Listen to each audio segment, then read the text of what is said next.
This is Autoblog. For over 15 years, our team has covered the auto industry. You can find more of our content at autoblog.com. But here on the Autoblog Show, each episode features our favorite videos of the hottest new cars from all over the world. This is what moves us.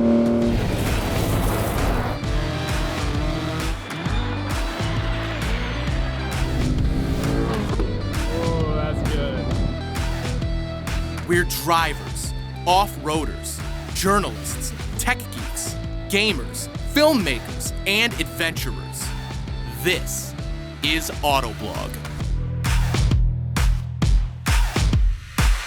Coming up on this episode of the Autoblog Show, the Subaru Forester has grown from a boxy, sporty little SUV to a comfortable crossover. But does the newest generation still have the same Subaru soul? Later on, we review the minimalist Volvo S60. This Swedish sedan is a supreme example of Scandinavian design. But how does it drive?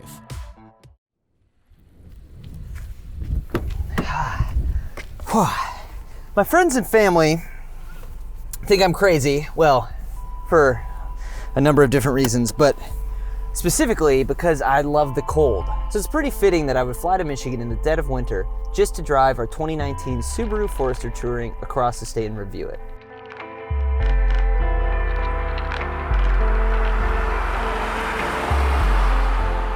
Now that we're inside the car, let's talk about the exterior styling. The 2019 model is Subaru's 5th generation Forester, and I think with each redesign, I'm actually liking this car less and less looks-wise.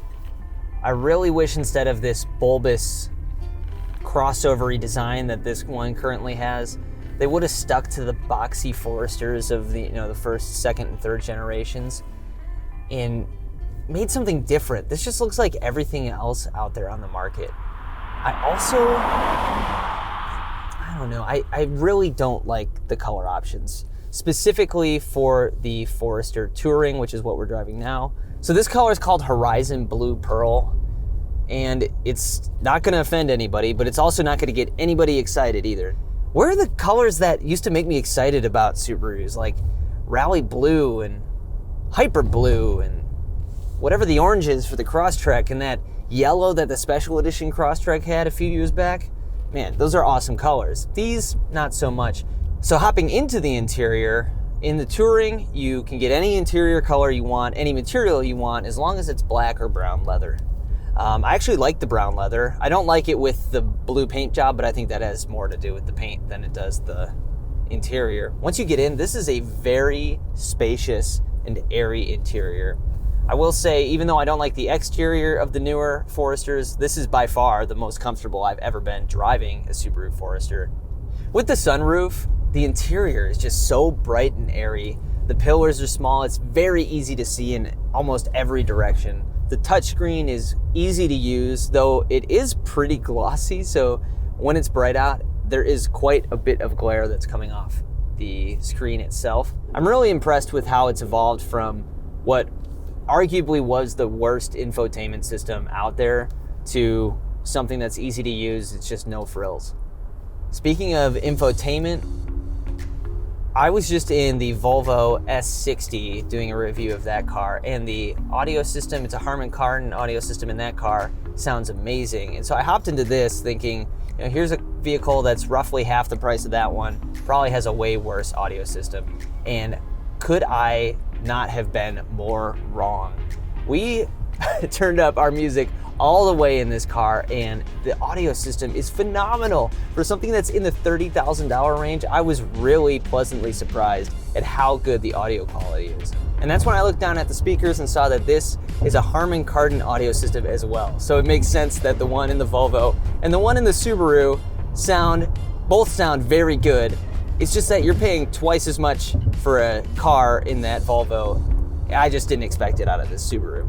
For the model year 2020, Subaru brought back the turbo in the Outback, which is great for that vehicle, but they took it out of the Subaru Forester lineup, and I don't know why. The Forester XT was much more fun to drive with that engine than it is now, This engine, it's fine. There's not enough power when you're going to pass someone on the highway, which can make me a little anxious on road trips when you're surrounded by semi-trucks. I really, really miss the turbocharger. This Forester also has Subaru's driver focus safety system, which was a finalist for our 2020 Autoblog Tech of the Year award. Since then, I've driven it more, and I found the technology to actually be more of an annoyance than helpful. Safety systems are great. They help you keep your eyes on the road, keep you less distracted, but when they start distracting you to the point where you're shutting them off, they no longer work. So Subaru's got to do something about all these beeps. They drive me crazy. We had to shut it all off just to be able to film this. Every second you look back to see if you're changing lanes, or if I'm looking down but have my eyes on the road, I'm wearing sunglasses, it thinks I'm falling asleep, so it'll beep at me constantly. And I just find it more infuriating than helpful at this point. Driver focus does have some cool aspects when you get into the car. It'll remember your face. So it had been a little bit since I had driven this car, and it remembered my face when I got in. It adjusted the seats, mirrors, steering wheel to how I like it, which is a pretty neat feature, but not neat enough to keep it on when it's just beeping constantly, annoying me. On the flip side, the steering wheel is leather wrapped and it feels fantastic. The button layout just makes sense. I got into this car for the first time a few months back, and instinctively I knew where everything was and how to use it. It doesn't take a week or two for me to figure out where the button layout is. Plus, there are a ton of buttons on the steering wheel, which is where I want them. My hands are almost always on the wheel, so when the buttons are also on the steering wheel, it just makes my life easier. Another thing that I like, front seats, both heated, nothing miraculous there, but there are just switches where the heated seats turn on and off. Getting in and out of this and the Volvo S60, the Volvo's got everything in the touchscreen, and I have to look down at the touchscreen to figure out how to turn on and off the heated seats. This, I could just turn on and off without having to look down at all.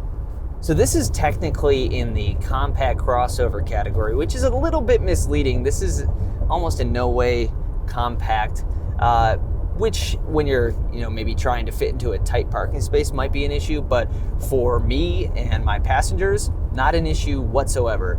The back seat is very comfortable, has a ton of space, and there's a bunch of space for your cargo in the trunk.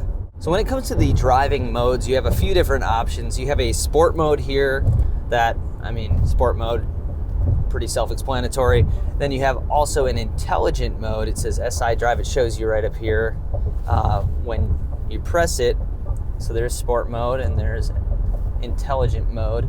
And all intelligent mode is it should help you with your fuel economy while trying to remain sporty. I don't feel even in sport mode that the Forester is all that sporty, especially when you're talking Subarus, WRX or anything like that. Way more sporty than the Forester, as it should be.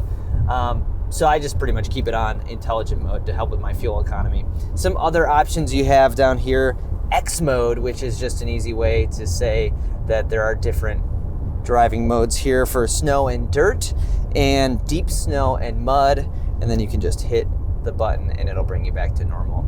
Thankfully, it is not snowy whatsoever right now, even though it's February here in Michigan. So I haven't had to use either of these yet, but it is a Subaru, comes with all-wheel drive, and we do have winter tires on these wheels right now. I don't think it would have any problem handling any snow or ice we could throw at it. Right about now, you might be thinking to yourself, man, this guy really hates Subarus, and that's just not the case at all. My personal car is a Subaru Crosstrek, and I drive that thing all over the place. And the Outback XT has been one of my favorite cars I've driven around the mountains these past few months. It's just that the Subaru Forester leaves me feeling a little bit uninspired.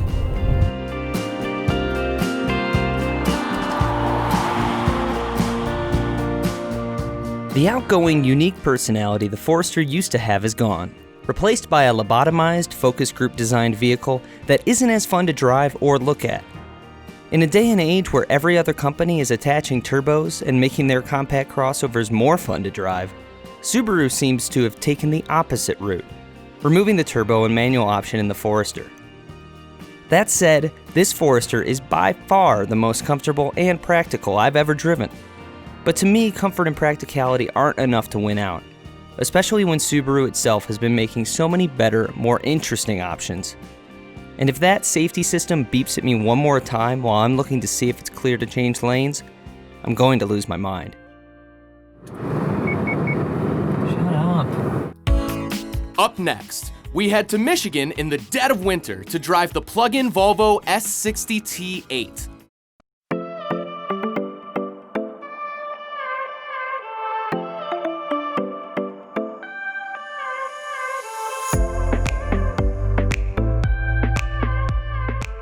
I have to admit, when I first heard which Volvo we'd be getting as this year's Autoblog long-term test vehicle, I was a bit disappointed. I'm admittedly a wagon guy, and the 2020 Volvo S60 is the most milquetoast thing Volvo makes. A V90 Cross Country or XC90 would have been more interesting, but at least our S60 is the T8.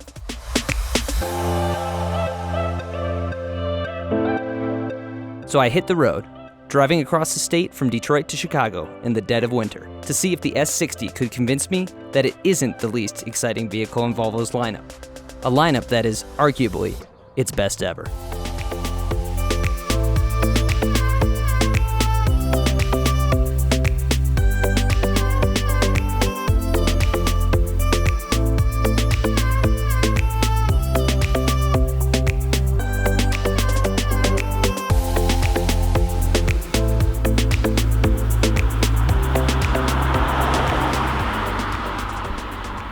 I feel like everybody on staff feels the same way about this car, and it's just that it makes everything feel so simple. Under the hood you have a 313 horsepower ICE and an 87 horsepower electrical engine, which means you got 400 horsepower in this sedan. One thing that we don't all agree on is the transition from electric engine to gas and how smooth it is. Half of us feel like it does a good job, and few people feel like it doesn't and it could use some work. I think we could probably chalk that up to just different driving experiences. Personally, in my experience, I think it's fairly smooth, and when you need the power, the gas engine kicks in and it's no problem. It also is approaching 500 foot-pounds of torque, so you just feel confident on the road with the power under the hood. When I was driving like 70 miles an hour on the highway and I needed to pass someone quickly because they were kind of driving like an idiot, I was able to do that without, having to floor it and wait for the power to kick in. It just is there. Steering wise, on some of these country roads, you got hills, turns, curves. It's just accurate. You have great feel through the wheel, and you just know where you're placing the car, and it's just easy to do. On some of these S curves, the steering is incredibly precise, not to mention it's incredibly fun. That being said, the one thing that I am kind of having a hard time with, and I'm not the only one, is the brake feel seems a little bit inconsistent through each of the drive modes and even within the same drive mode. Sometimes the regen really grips hard on those brakes and other times it doesn't. So it's kind of interesting to have to figure out how much brake to apply at certain times to really get the feel that you're going for, instead of just knowing consistently how the braking is going to feel when you press down the pedal. The other thing that I don't like is the sound. So right now, let's see, we are in the hybrid everyday use drive mode. Let's put it into the power mode for sporty driving. And it's very quiet in here, which can be nice. Like, I don't want it to sound like a GT350R when I'm just driving down the highway. But I would, when I floor it, like to hear a little more than you do here. It's just something, especially in the sporty power performance mode, that I would like to hear more of.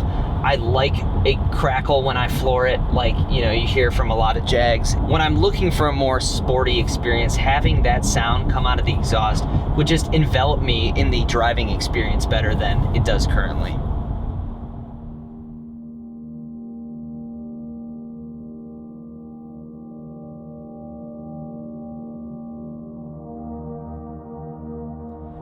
So overall, I'm a fan of Scandinavian design, whether we're talking about vehicles or home decor or home design in general. So it's not a shock that I am in love with Volvo interiors and their exteriors. You got the Thor's Hammer headlight, which came out like 5 years ago now on the XC90, and it just looks gorgeous. The way that the turn signals light up on the headlights. We were driving around Grand Rapids last night, and there were quite a few Volvos around us, and every time they turned on the turn signal, I was like, man, that looks fantastic. It looks like a piece of metal that had just come out of a forge. Everything else is fairly minimalist. This is a white car. Gets dirty very easily. We've spent quite a bit on car washes so far, but when it's clean, it really stands out on these gray, cloudy Michigan days.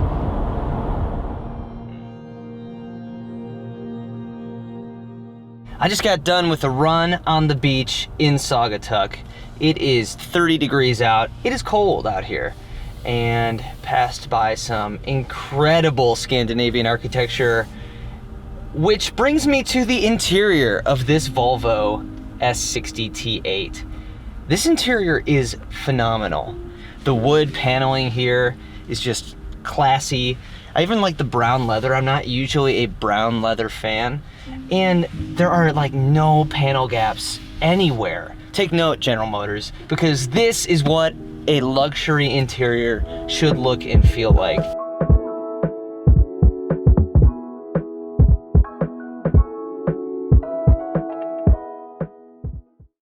I've spent, I don't know, 6 or 7 hours driving this thing across the state and then just around the west side of Michigan, and 100% of the time I've been comfortable. These seats are incredible. The only thing that I don't like about the seats is the fact that we have to use this touchscreen to turn on the heated seats. Getting rid of knobs and buttons altogether is probably, while it's a much cleaner look and adds to the minimalist interior of this Volvo, it also kind of frustrates me a little bit, just because sometimes I want knobs and buttons. That way I don't have to look at what I'm doing. I don't have to take my eyes off the road and be unsafe to turn on heated seats or change the radio or whatnot. And the one knob that they do have is the volume knob, which is incredibly poorly placed behind the gorgeous crystal shifter. And I keep hitting the shifter every time I'm trying to change the volume, or I have a coffee here and I can't reach it very easily either. And then to adjust the actual temperature, you press it here and then it brings up this entire panel, and I have to take a look. So right now I'm at 64. I like cars to be a little bit cold. I'm wearing winter clothes. So I hit that, and you can hit, minus or plus if you're staring at it, or you could just do that. And sometimes I just hit the wrong thing. It just seems a little unnecessary when you can have like a knob or a button below that you don't have to stare at and keep your eyes off the road for so long. The audio system, Harman Kardon audio system, you can be riding around and just crank it up all the way and it sounds great. All things that I would expect out of a almost $60,000 Volvo sedan. Another thing that a few of us are conflicted about at the office is this crystal shift knob. I have loved the crystal shift knob since the first time I saw him, which was I think in 2014 in an XC90. Our associate editor, Joel Stocksdale, whom I almost exclusively disagree with on everything, does not like the crystal shift knob, though we do agree with pretty much everything else in this interior. Got cup holders right here. Another nitpick thing that I don't know, it's not that I don't like it, I just think it's a little extra for no reason, is the start and stop knob. So you just do that to start and stop the car. I think having a button would probably be just as easy. It's just them being different for the sake of being different, which I know is ironic considering I love the crystal shift knob, which is also just being different for the sake of being different. All right, so here we are with the infotainment system. Very minimalist, it just has a few buttons down here. And if you hit this, it'll show you how to use it. This is maybe the only infotainment system that has a button that shows you how to use it. Either that's a nice thing for people, or it just shows that their infotainment system is a little too complicated and, maybe make it a little easier. So, like it says, you scroll horizontally to access the side panels, and so you have your different applications here. You can scroll down, Spotify, Yelp, Glimpse, Pandora, all that sort of a thing. Apple CarPlay if you're plugged in. And then each one of these you can tap. So we got a map here, the audio, oh God. Detroit audio, and we're on the west side, so it's just static. There's no phone connected, and Apple CarPlay I don't have connected right now. And then you go left, and it shows you a ton of vehicle functions, which this is the part that I like the most. It's very informative. You can go and look at your charge, and the engine will charge the hybrid battery. That's a pretty cool thing. You can lock the battery so that it'll be there when you need to use it later. You can turn off traction control. And you can also do like headrest fold, heads up display adjustments. You'll want to do this definitely when you're adjusting the seat. And you could go down and see all the different things you could turn on and off. And then you can swipe down, see your settings, owner's manual, and set a profile up. I am Darth Vader right now, and that's my profile. I don't know why it's set to that. I'm gonna guess it was John Snyder.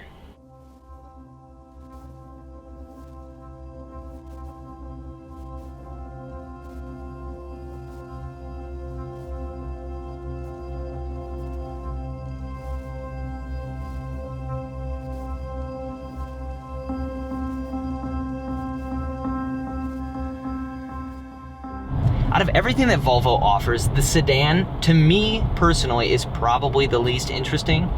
I'm more of a wagon guy, but I just found myself staring at this sedan whenever we got gas and I walked out of the gas station and saw it parked there. I was just staring at it and smiling. In addition to maybe some better sound coming out of the exhaust, adding paddle shifters would make this a lot more engaging when it comes to driving. So the T8 has the battery right now. Battery is almost... Actually, it has charged itself back up to a quarter. It was dead. We've been on the highway for a little bit, and it drained itself. There is a plug up front, very simple to use. There isn't a ton of range, but I like the fact that it's there for A, the power, and B, when I'm going around town, I don't have to use gas all that often. I filled up a couple times on this trip, and we've driven, a few hundred miles, but most of the time I was just filling up from 3/4 to full, and I haven't used a ton of gas. The greenhouse, because we have the sunroof, I think is fine. I think it's acceptable. I don't think it's horrible. I don't think it's outstanding. If we didn't have the sunroof, I think I would feel pretty cramped in here, which is kind of surprising considering the fact that I'm only 5'7". So the seat's incredibly comfortable, and one of the reasons for that is how much you can adjust them. It takes just a little bit to figure out exactly how to adjust everything. You have lumbar support, and you actually have to select on the side of the chair between lumbar support and the cushion extension, and then you can move it back and forth. And then you also have your normal seat movements back and forward. But because you can customize them to however you like, sitting in it for hours is no problem whatsoever. I could probably sleep in this seat if we were parked and not driving. No problem, actually. It leans back pretty far. Yep. That's as far back as I'm willing to go while driving. But yeah, there's just an incredible amount of customization when it comes to the seats. And it just lets you drive all day without feeling like you have driven all day.